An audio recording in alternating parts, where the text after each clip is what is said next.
C'est vrai que c'est un très beau joyau que ce rocher du diamant. Vincent Chéry, je voudrais revenir avec vous sur l'aspect interdit, ouvert au public. En ce qui vous concerne, comment gérez-vous cette problématique? Alors gérer, c'est tout d'abord partager. Partager les connaissances, partager le constat, partager les objectifs. Donc de toute manière, l'ONF, même s'il est le gestionnaire, ce n'est pas lui qui décide seul.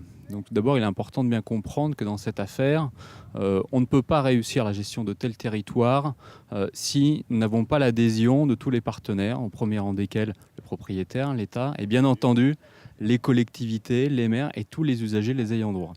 Alors à partir de là, lorsque nous avons un état des lieux, un constat, effectivement, il y a des secteurs à protéger, d'autres secteurs qu'on peut ouvrir.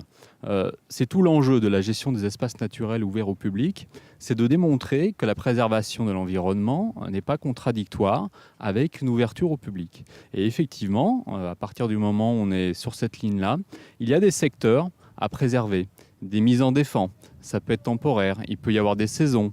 Donc là, c'est toujours rechercher le bon équilibre sur la préservation, d'une part, effectivement, et puis quand même d'avoir des zones ouvertes qui permettent de profiter, soit sur le plan paysager, soit sur le plan du calme de ces zones.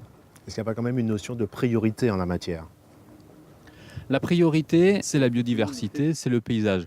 Donc effectivement, ça reste notre guide dans ces aménagements et ça doit le rester. À partir de là, effectivement, sur cette notion de biodiversité, on doit d'abord se plier à ce type de guide. Ensuite, en fonction des secteurs, on peut imaginer des ouvertures, des aménagements légers, mais le guide primordial reste effectivement la qualité environnementale du littoral.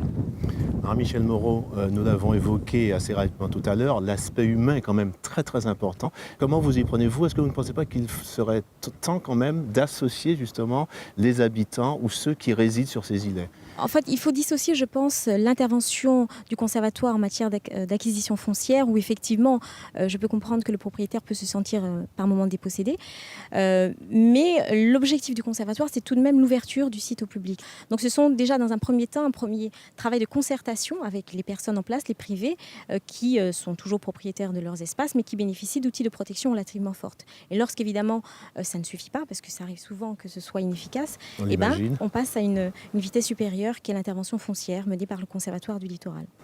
Je voudrais vous remercier tous deux d'être venus nous parler encore une fois de ce sujet sensible. Je vais maintenant vous proposer de voir un sujet qui concerne les métiers de la mer. Et là, eh bien, nous avons choisi de vous parler des brigades littorales qui travaillent sur nos côtes. Quelles sont leurs missions? C'est ce que nous allons découvrir maintenant.